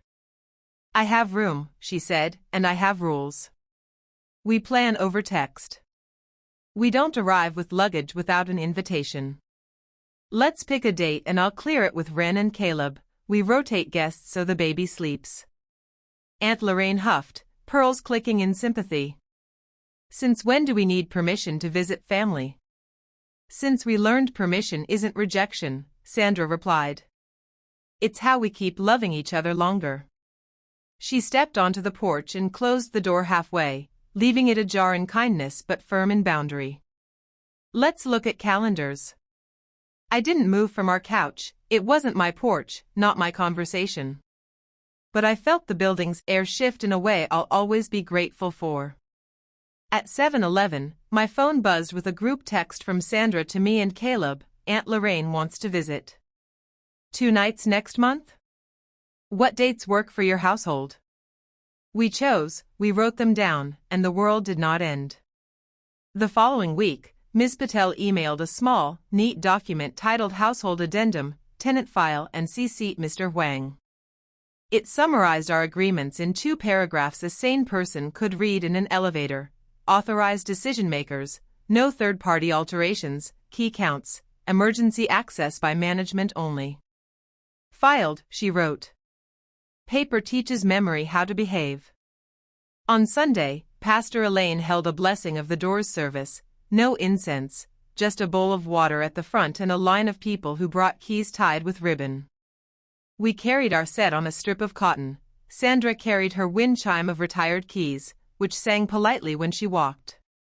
Pastor Elaine dipped her fingers and touched each key with an old gesture. May these open what they should, lock what they must, and remind you that love knocks, she said. Sandra's eyes shone like someone who'd just been given a nickname she likes. After the service, we stood on the church lawn with paper cups of lemonade that tasted mostly like ice and sun. Aunt Lorraine eyed the wind chime, lips pursed, then said to me, grudging but not unkind, I told your mother-in-law she was being dramatic about doors. She told me drama is what happens when you don't have rules. She glanced at Sandra and softened. She's right. Write that on a cake, I said before I could stop myself, and Aunt Lorraine laughed, short, honest, maybe the first of its kind between us. On the walk home, the stroller wheels hummed over the cracks in the sidewalk, a rhythm I've come to trust. Nora leaned back and watched the leaves do their version of applause. At our building, I fished my key from my pocket by feel, pleased that my hand knew the teeth without looking. I turned it. The deadbolt made the polite, faithful sound it always makes now. Inside, I filed the household addendum into the binder, checked the tabs, and felt the odd gladness I get from paper in order, timeline, keys, agreement, property, documents. Not trophies, tools. That night, when the apartment's faithful noises returned, the radiator's testy tick, the neighbor's drawer thump, the hallway's soft shoof, I lay in bed and thought about how a door is a verb. It opens. It closes. It knocks. It keeps. It learns. We had taught ours new grammar. It had taught us back. I wrote one more line in timeline before I slept. Soup asked for. Keys blessed. Family learned to calendar. I put the notebook down and turned off the lamp. The lock gleamed a small, kind crescent. The ceiling fan kept its steady weather. I slept like a woman whose home knows her name and waits for the sound of her key. October announced itself with a notice taped to the lobby glass in Mr. Huang's sensible font. Annual lease renewals. Please see office by October 31st. Someone had underlined the date twice with a ballpoint pen that believed in deadlines. Next to it, a second sheet had been added in a sharper typeface I didn't recognize. Building sale under consideration. Potential buyer walkthroughs, with notice. The words with notice were trying very hard. I took a photo and sent it to Caleb and Claren, because I've become the woman who copies the person who keeps the map, to Ms. Patel. She replied in her neat lawyer voice, "You're fine. Renew promptly." With notice means 24 hours written. Tenants can require specific times and presence. I'll draft a polite boundary. At home, I taped a sticky note to the inside of our door where our eyes like to rest. Notice required. No entry without run/Caleb present. It looked like a tiny, cheerful guard. Sandra texted at lunch, "Hear about the sale? If you need me during walkthroughs, I'm available to sit." Invited, of course. There was a winking emoji, like a ribbon on a new language she enjoys speaking. I smiled at the invited and added her offer to the calendar with a soft, grateful click. We renewed the lease like two people paying the light bill, boring, necessary, soothing. Mr. Huang slid the papers across with a dish of peppermint candies like he was running a small post office of sanity. We signed. He shook Caleb's hand, then mine, and said, "We will guard your quiet." It felt like someone had put a blanket over the building's shoulders. 2 days later, the potential buyer's agent sent an email with the kind of tone that thinks it is the principal. Walkthroughs Thursday, 10 to 2. We will have keys. Ms. Patel replied before I had to. Tenants will schedule. Access only when Ron or Caleb present, landlord master only. She attached our tenant access addendum, and I swear I could feel the email bend in the middle and sit down politely. We chose Thursday, 12:31, sandwiched between my second period essays and Caleb's site meeting. Sandra offered to sit with Nora while we hosted the parade. "I will be the woman in the kitchen with a mug and no opinions about where you keep your colander," she said. We all laughed because the joke used to sting and now it didn't. At 12:21, the buzzer rang early.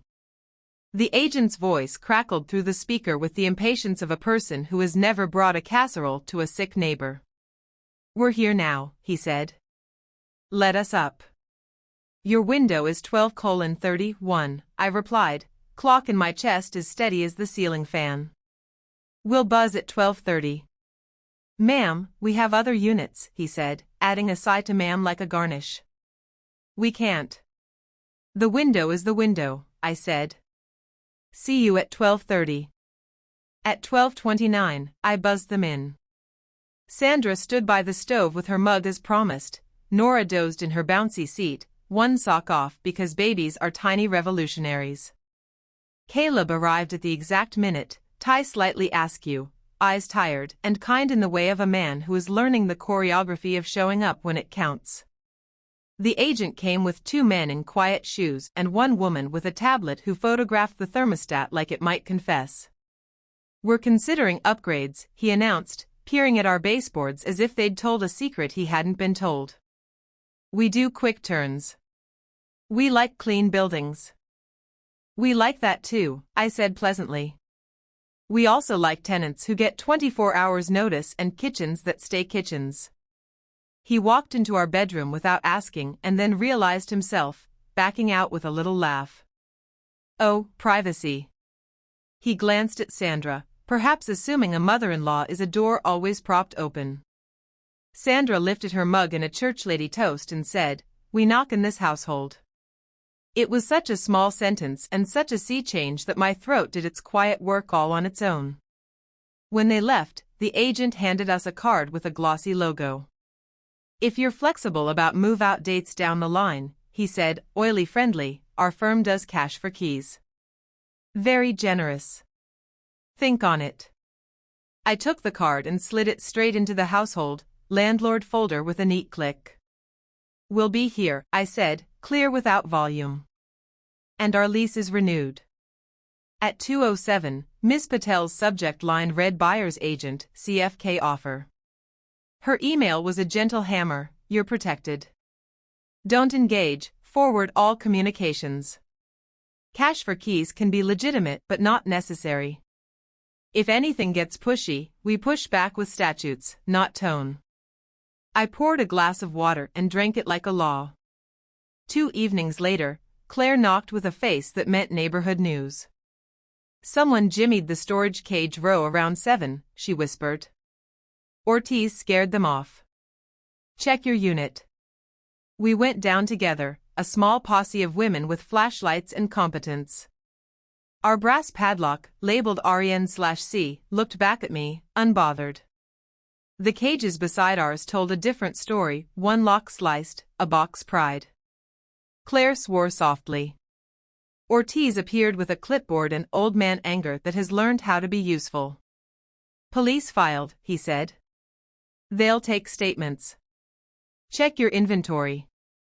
I opened our unit, breathed in cardboard and cinnamon, a candle box gone off-gassing, and scanned the shelves. Boxes labeled in my careful hand watched me as if they too wanted to make this the day nothing went missing. I pulled the property folder from my tote, flipped to the storage list, and read aloud. Winter coats, baby gear, holiday lights, college journals. My eyes found the journals, stacked in their cranky glory. Everything was present, the way a choir can be present when it's finally agreed on a key.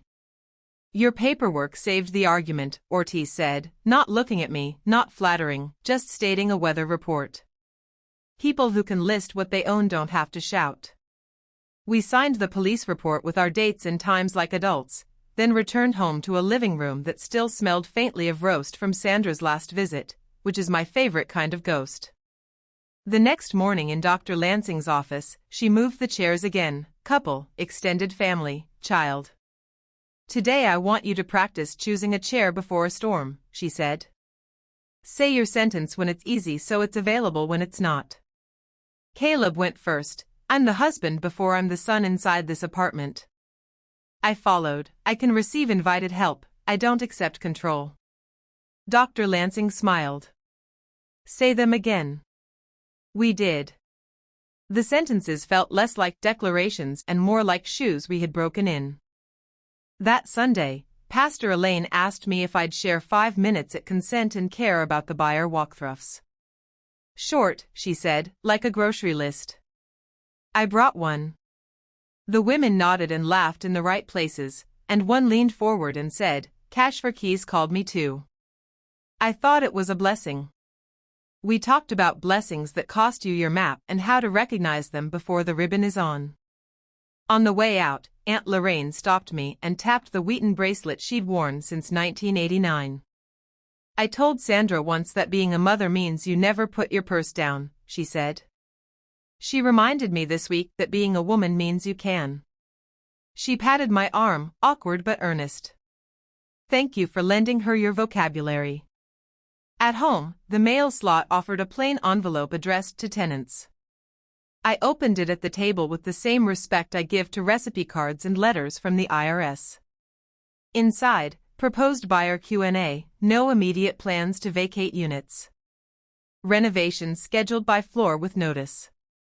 Tenant rights respected. The agent's name was printed at the bottom, his signature surprisingly round. I scanned it, filed it under landlord sale, and wrote in timeline, walkthrough complete. CFK card filed. Storage attempt, no loss. Buyer promises in writing, for now. At dusk, the wind picked up and the retired keys wind chime on Sandra's porch sang its small, polite music. Nora toddled in place on the rug like a new idea. Caleb stacked bowls with the rhythms of a man who's learned that the clink of ceramic can be prayer. I stood by the window and looked at our door, not like a guard, not like a victim, just like a person who knows the grammar. It opens. It closes. It knocks. It keeps. I wrote one last line before bed. We renewed the lease on the apartment and the one on our dignity. Then I set down the pen, turned off the lamp, and let the faithful noises of our home tuck me in. October kept its teacher energy, signs on doors, reminders that meant it. On Tuesday, a notice appeared in the lobby in Mr. Huang's sensible font. Water shut-off, WED 9 to 5, plumbing stack repair. Fine by me, do the boring work, keep the pipes honest. I snapped a photo, added it to household building, and wrote in timeline, WED shut-off, fill kettle plus tub at 8:45. At 11:06 that same morning, Claire texted from the second-floor landing where the light is always better than you expect. 2 guys in vests at your door. Say they're buyers pre-inspection, want to measure bathrooms now. You home? My stomach cooled like a spoon. I called Mr. Huang first. Not ours, he said, not even checking. No access without us. Send them downstairs. He sounded offended on behalf of rules. I called Claire. Tell them to wait in the lobby, I said. I'll be there in 14 minutes. My last student handed me her essay as if she'd known I needed the exit clean. I walked fast but not frantic, the way a person moves when she knows the grammar of a door. In the lobby, the 2 men stood with clipboards and reflective vests, their shoes suggesting they'd never met grout. The agent, the one with the glossy card, hovered like a substitute teacher who'd lost the lesson plan. We told you last week, he began. You told me Thursday, 12:31, I said, pleasantly. Today is Tuesday. And no one enters my apartment without me or my husband present and management aware. You have the addendum. He held up a hand like he could pat the air into agreement. This is just measuring.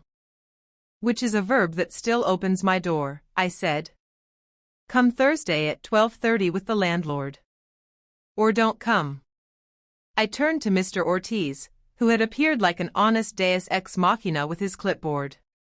Could you note the attempted entry time for the building file? He wrote 11:06 in tidy numbers and added denied, tenant refusal per policy. He showed me the page like you show a child a clean report card. You good? He asked. I am, I said, and walked back upstairs with the sound of my own key preparing to be useful.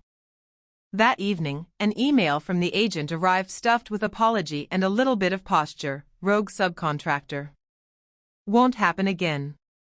Miss Patel replied with 3 sentences that tasted like cool water, thank you for confirming.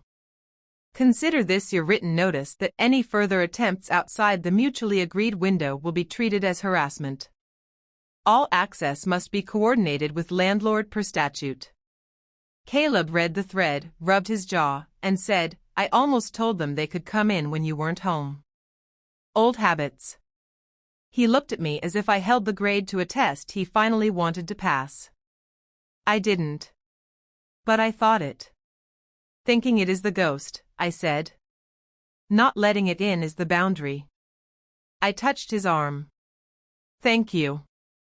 He nodded, a little stunned by how much relief can fit in a small sentence. Wednesday's shutoff made the building quiet in a different pitch, no toilets filling, no kettles, just the low patience of pipes learning to wait. I filled the tub a hand high for flushing, set out the hand sanitizer, and taped a cheerful "No water, be kind" note near the sink. Sandra texted need ice? Like a neighbor who knows the new language, I replied with a heart and we're good. At noon, the ceiling in the hallway did its old house cough. Claire stuck her head out, curls frizzing into weather. "You hear that?" she asked. "Stack clearing its throat," I said. At 12:04, the building shook in a way that made people call each other by their first names. The plumber shut a valve too fast, the pipe banged and a wet whisper ran along the hall like gossip. Mr. Ortiz sprinted up the stairs with a wrench the size of a promise. "Emergency access," he called, and used the building master to enter 3B, where the shutoff had turned into a shy, persistent leak. He set a bucket, tightened the joint, and the building exhaled. I stood in the doorway to our place with my key in my hand, grateful for masters when they are spelled correctly in the story. At 4:15, the water came back with a hiccup and then a hum. I wrote in timeline, "Plumber mishap contained. Master used correctly. Gratitude." 2 nights later, my mother, Diane, arrived from out of town with a suitcase and a pot of gumbo she'd sworn would travel better than she does. We had planned it, calendars consulted, bedtime honored, guest chair offered and accepted, yet my heart did that elastic thing it does when your people occupy the same square footage after a long time of occupying text messages. Sandra texted, polite, "Would you like a loaf to go with dinner?" I replied, "Yes, one." 6:30, knock. She knocked at 6:30 on the nose, bread warm, face careful. My mother and Sandra have been orbiting each other like cautious planets for years. One calls everything by its full name and the other trims the vowels to fit a potluck line. They exhaled at each other in the kitchen and then, miraculously, laughed at the same moment when the gumbo sputtered across the stove like a child blowing raspberries. We ate in a choreography we had practiced lately: pass left, ask before rising, wipe as you go. Halfway through, my mother stood to fetch salt in the way of mothers, then caught herself, sat back down, and asked, "May I get the salt?" "Yes," I said, and something in me that had been braced without my permission relaxed. Sandra passed it along like a relay baton. "I made a wind chime from old keys," she told my mother, not bragging, just reporting the weather. "It sings when I mind my business." "Well," my mother said, eyes soft, "I'll bring you some of mine. I'm ready to retire just in case." They smiled at each other, 2 women trading small armors for something lighter. Later, after dishes, after Nora's bath, after the ceiling fan sermon, we sat with tea. My mother pulled a letter from her purse, paper thinned with folding. "I wrote Sandra a thing in June," she said, handing it across. "Never sent it because all the verbs were wrong. I rewrote it on the train. It has more commas now." Sandra read, lips moving. "I'm afraid of losing my girl to your help. I'm afraid my loud becomes your reason. I am trying to be honorable with my daughter and not rude to you. Teach me where you end and I begin." She folded it back along its old seams. "Thank you," she said, a little hoarse. "Here's where I end," she added, tapping the table lightly. "I don't make decisions for your house. Here's where I begin: I bring bread when asked, and I love the baby without borrowing her." It was the first time I had seen the 2 of them speak without me translating. I wrote one line in timeline before bed: mothers negotiated a treaty without smoke. Sunday brought more ordinary tests. A package went missing from 2A. The building met and voted for a video doorbell, signage posted, footage viewable by management only, no hallway recording beyond the lawful angle.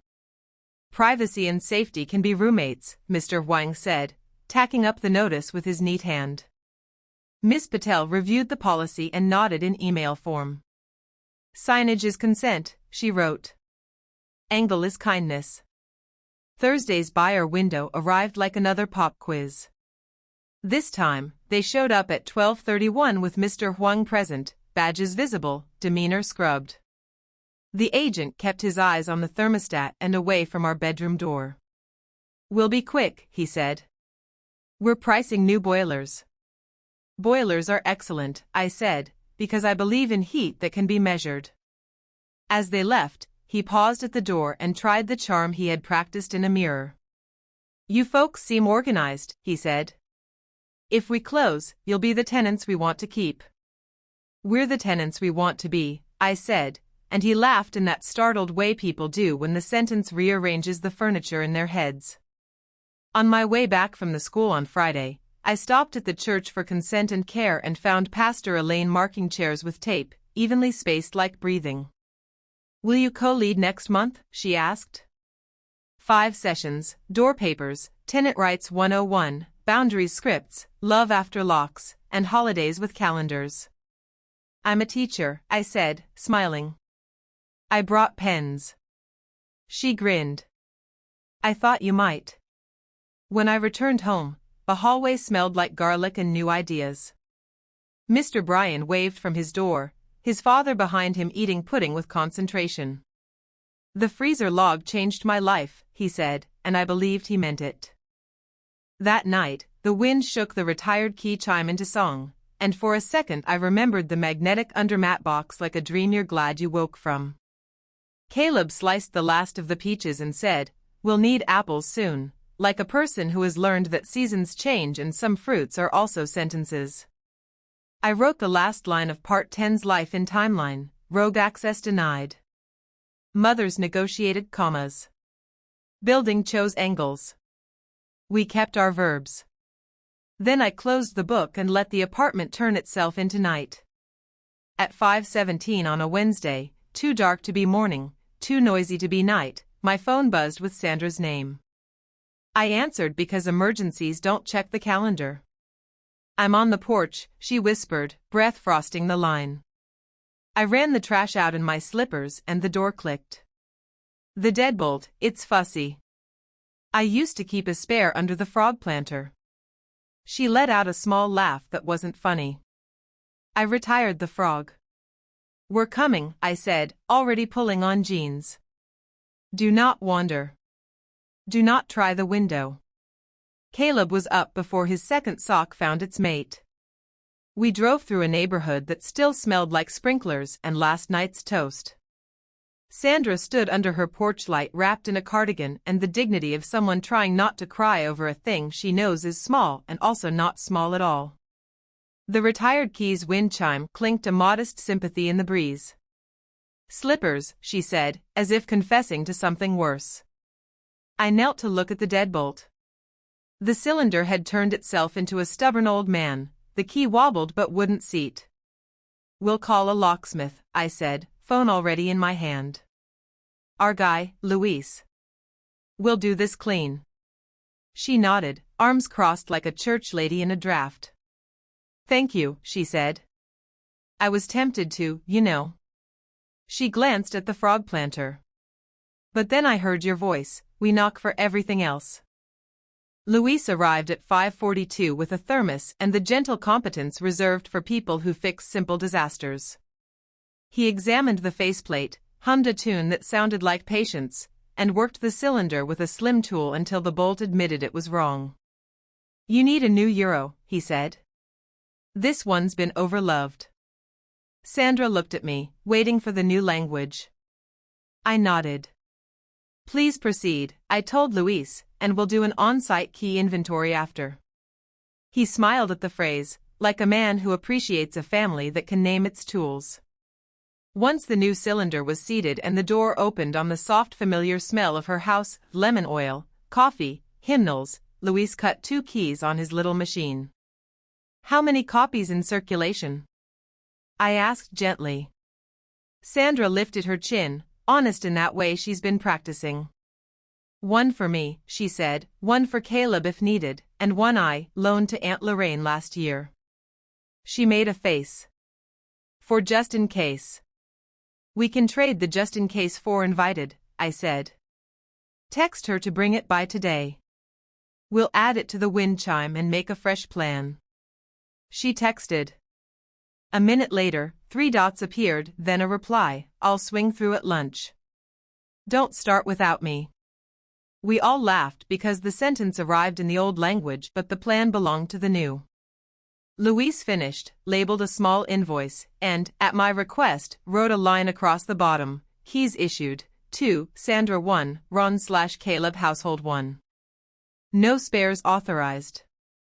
Paper teaches memory how to behave. We signed. The pen made that satisfying zipper sound across carbon paper. Inside, Sandra warmed a pot in gratitude. Coffee steam fogged her glasses again. I'm learning to ask, she said, almost to the kettle. It makes me feel exposed. Exposed is honest, I said. Honest is how doors stay doors. At noon, Aunt Lorraine arrived with the old key on a ring the size of an apology. I don't see what you see in all this fuss, she said, handing it over like a woman surrendering a crown jewel she never actually liked. But I like the soup that comes after. Both can be true, Sandra said, surprising us all. She fed us grilled cheese with extra butter like a peace accord. We drew up Mom's house access plan on a single sheet at her kitchen table. Keys, Sandra, 1, Ron/Caleb household, 1. No spares. Entry, knock plus text. Guests, scheduled by calendar invite, no rolling luggage without a date. Aunt Lorraine signed with a flourish that said she wanted to mock it and also wanted to be invited again. That night, back home, I slid a scanned copy of the plan into Household Extended Family and wrote in timeline, 5:17 a.m., Sandra locked out. Luis replaced the euro. Frog planter retired permanently. Aunt Lorraine surrendered spare. Mom's house access plan filed. Friday brought a more public test. A cousin 3 states away posted on Facebook that she was planning a surprise sip-and-see for the baby, family welcome, Saturday afternoon, no need to RSVP. 12 likes, 3 hearts, 1 prayer hands, all the worst logistics in one cheerful square. Sandra called me before I saw it. I shut it down, she said, voice trembling and proud. I commented no surprises. Parents set dates by calendar after nap time. DM for options. Then I texted her the park dates you sent me last month. She exhaled. I told her the rule and gave her a door. I pulled up the post. A minute later, the cousin edited, event moved, private date to be scheduled with parents. She added a smiley that didn't make me grind my teeth. Progress sometimes comes wearing a dumb hat. At Consent and Care that weekend, Pastor Elaine invited me to read our door papers out loud to a roomful of women who looked like they'd been holding their breath since 1998. I held the stack like a hymnal and read the shortest sentences. Help is welcome when invited. Control is not help. Heads nodded like metronomes. Sandra sat with her hands folded and the key chime glinting in a photo on her phone. When the women asked questions, she answered in her own words. It's not about shutting people out, she said. It's about not letting fear run the house. I wanted to pin a ribbon on her cardigan that said learned a new verb. Meanwhile, the building sale did its slow, performative dance.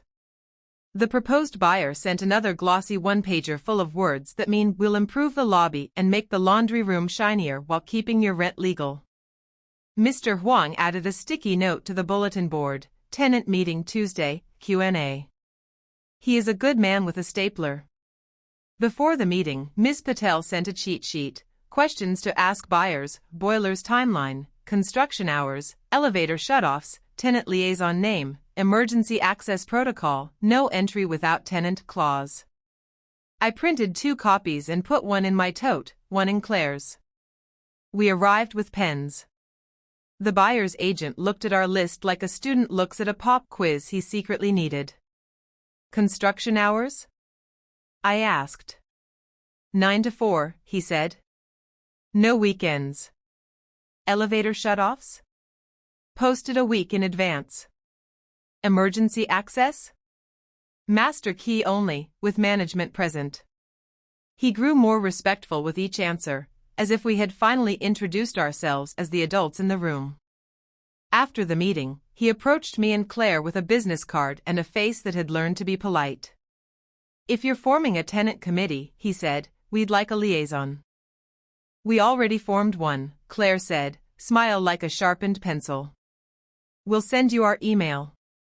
2 days later, the agent backslid, emailed a friendly reminder that they might need additional pre-inspection windows as early as tomorrow morning. Ms. Patel's reply was a complete sentence with a period as big as a gavel: denied. Use the scheduled slot or propose a new one with 24 hours notice. All access with landlord only. I forwarded the thread to household landlord and wrote in timeline: buyer tried as early as tomorrow. Council used a period.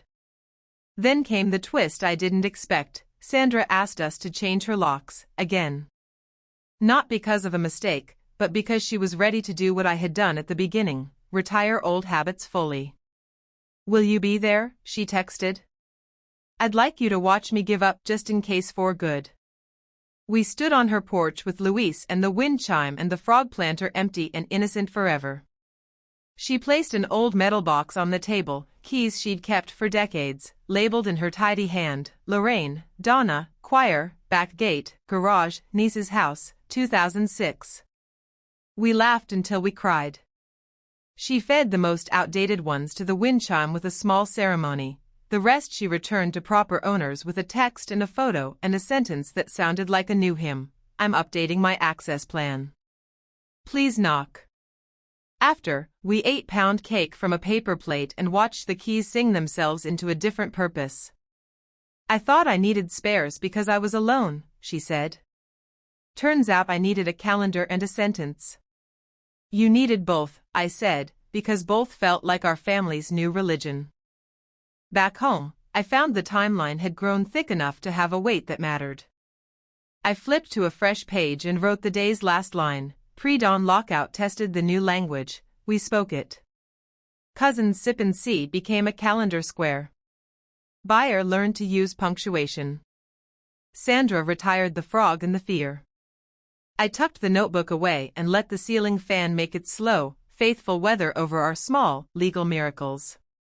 November arrived with a schoolbell sky, clear, brisk, a little bossy. The wind went around the corner of our building and came back with cheeks pink from the errand. In the kitchen, I wrote birthday in tidy letters on the calendar square where the month makes room for beginnings. 1 year. A door you walk through without realizing you've been practicing all along. I pulled out the household binder and slipped a new, single page into the front pocket, all commas in the right places: guest and photo policy. Park party, 2-hour window, ask before picking up the baby, no face photos posted without parents okay, tag only if invited, bring blankets, not surprises.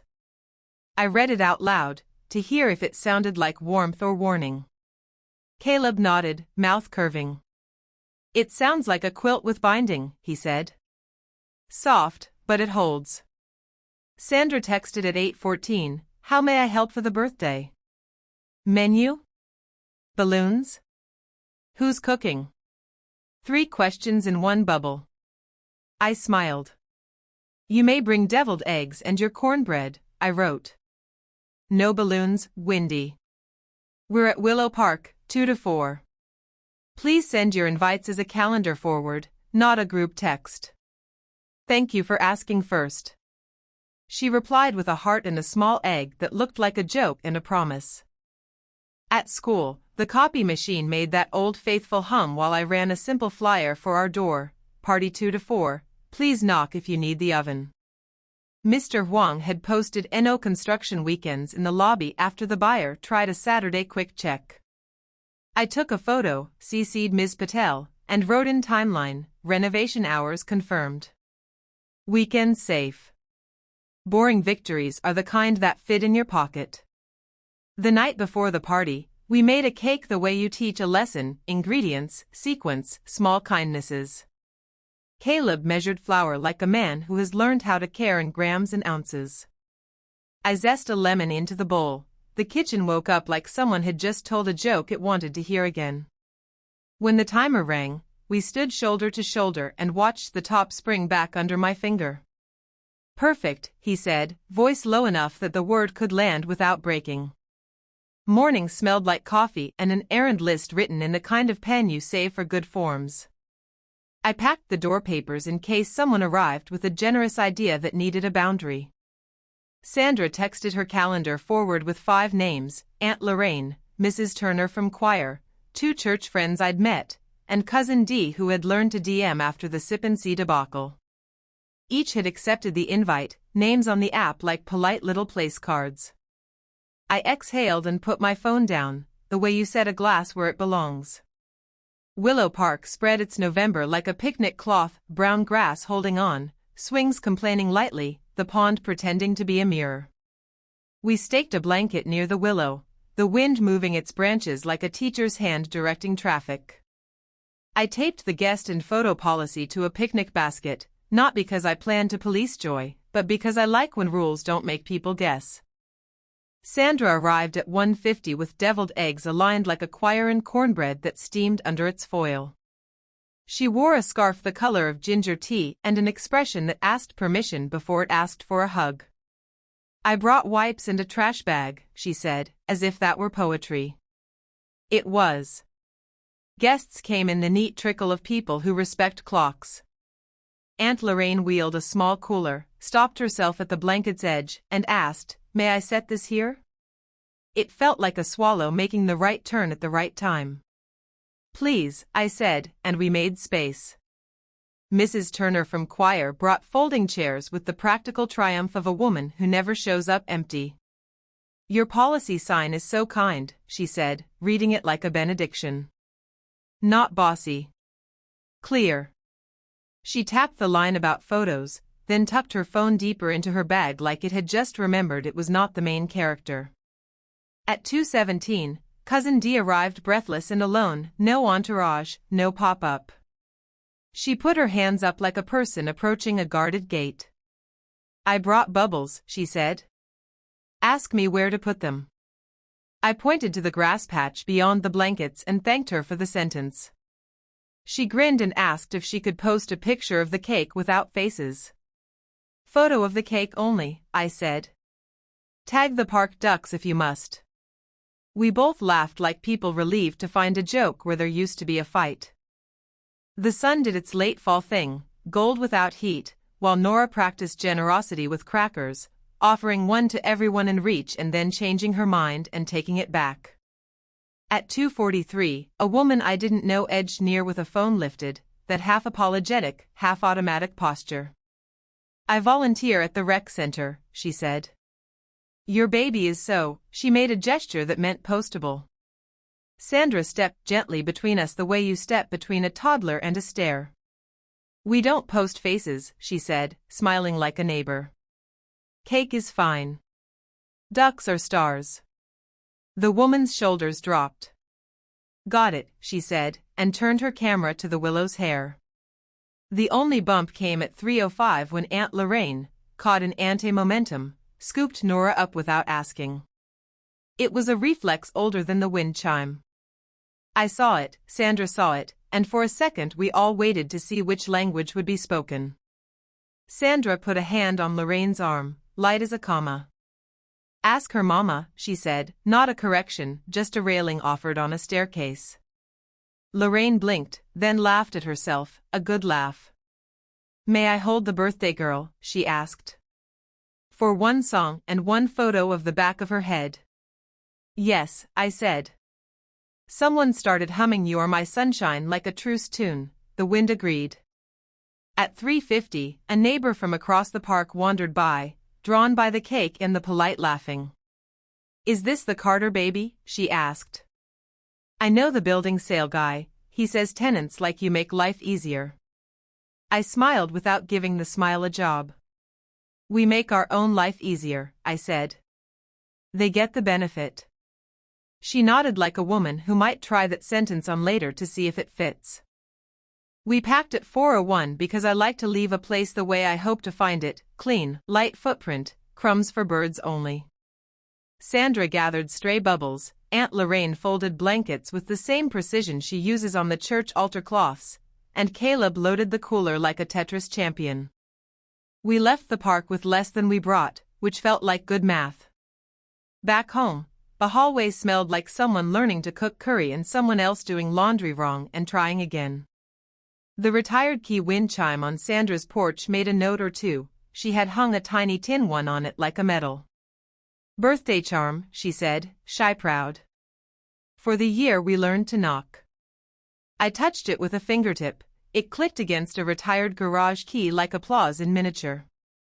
Inside, I slid the guest and photo policy into the binder behind events, a new tab that made my organizing heart feel seen. I wrote in timeline, park party held. Policy worked. Ant asked. Photos behaved. Ducks were stars. The sentence looked like a line of small, honest stones. That evening, the building thread lit with a message from the buyer's agent. Reminder, Monday 12:31 inspection. No, as early as. No, we have the keys. Just a time, a period, a small bow. I screenshotted it, forwarded to landlord and council, then set my phone face down and let the apartment practice being a home. After Nora slept, we sat on the couch with paper plates and the last crumbs of cake. Caleb leaned his head against the cushion and exhaled in the way he does when the day has surprised him in the good direction. I'm proud of us, he said. Not the shiny kind. The paperwork kind. Me too, I said. The kind that stays. He glanced at the binder on the shelf, then at the door, then back at me. You think she'll keep knocking? He asked, meaning his mother and also everyone. I think we taught the door a song, I said. And we're the ones who keep it in tune. We turned off the lamp and listened to the ceiling fan's steady whisper. Out on the porch, the wind chime of retired keys spoke a few small syllables to the dark. I wrote one last line before bed, 1-year-old, the house knows our names. Then I set down the pen and let the room hold the rest. The house I live in now isn't bigger. It's just honest. The door makes that faithful click it learned after we taught it new grammar. The wind chime on Sandra's porch, bright with retired keys, tells our neighborhood forecast better than any app. Light boundary breeze, scattered kindness, 0% chance of just in case. We did not get fireworks. We got something sturdier, paperwork that holds, sentences we can say twice, and a calendar that respects naps and grown people.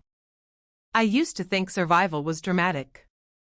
Turns out it's a dozen clean, boring verbs done on time: ask, knock, note, sign, file, confirm, scan, share, agree, decline, schedule, rest. When I look back to the afternoon my own key refused my own door, I don't see a villain. I see a spell, old, inherited, dressed up as help. It ran in my mother-in-law's blood the way a family recipe does: a pinch of fear, a cup of habit, stir until you can't taste the difference. The antidote we found wasn't louder love. It was clearer lines. We learned to treat paper like kindness. Not punishment, kindness. A key inventory so no one has to accuse. A household agreement so the rules don't move with moods. A property protocol so memories don't accidentally get donated. Door papers so emergencies don't have to audition for our attention. I used to file to prove I was right. Now I file so we don't have to argue at all. Sandra didn't flip overnight. She retired a frog planter. She returned a quilt. She brought soup with a text and not a key. She learned to say may I, and sometimes no problem, and even I'll wait. The first time she knocked and then stood there hands empty, no advice, no casserole, was the quietest apology I've ever received. And Caleb? He practiced the sentence until it fit his mouth: I'm the husband before I'm the son inside this apartment. The sentence didn't take his mother away from him. It gave both of us back to ourselves. Public consequences came like tidy mail: a building notice about masters, a buyer using a period instead of a push, a church rummage table with an authorized donations only sign that made strangers' lives easier without knowing my name. That's the kind of revenge I believe in now: systemic, repeatable, generous. The kind you'd be proud to hand your child like a family heirloom. There are days I still reach for the old script. I'll see a post-it in Sandra's tidy hand and brace. Then I read it: bring lemons? I smile, and the brace dissolves into something softer, proof that people can change when you give them a sentence that makes sense and a door that works. At night, after the dishwasher's small ocean and the ceiling fan's sermon, I sometimes open the household binder and run my finger along the tabs just to hear the names, timeline, keys, agreement, property, documents, events. It's not a trophy case. It's a map drawer. If a storm blows in, buyer, leak, cousin with ideas, I know where the road is. 1 year from the day my key failed, we took Nora to the same park. The willow still waved like a friendly usher. I packed 2 things that used to feel like armor and now feel like hospitality, a blanket and our door papers. We didn't need the papers. We needed the blanket. That feels like progress to me. Before we left, Sandra clipped a new charm to the wind chime, a tiny tin too for the year ahead. For the knocking that keeps working, she said. When the breeze moved, the retired keys chimed gentle and sure, like spoons tapping the rim of a glass before a toast. So here's what I know now, and maybe you need to hear it the way I needed to write it down. Love isn't the key. Love is the hand that knocks. Respect is the key. The rest is doors learning their verbs. I slept that night the way a house sleeps when it knows who has the key, not suspicious, not afraid, just ready for morning. In the quiet dark, the door glowed its little crescent of hardware and the fan turned steady weather over our small, legal miracles. If you had told me back then that the most powerful thing I'd do would be to label a folder and say no with a period, I would have laughed. Now I set the folder back on the shelf like a promise kept. We didn't burn anything down. We learned where to put the fire. Would you have handled it this way, calm, documented, and clean? Or would you have gone louder? Tell me in the comments, your story might be the map someone else needs. And if this helped you breathe easier, subscribe for more first-person stories told with dignity, proof, and a path forward.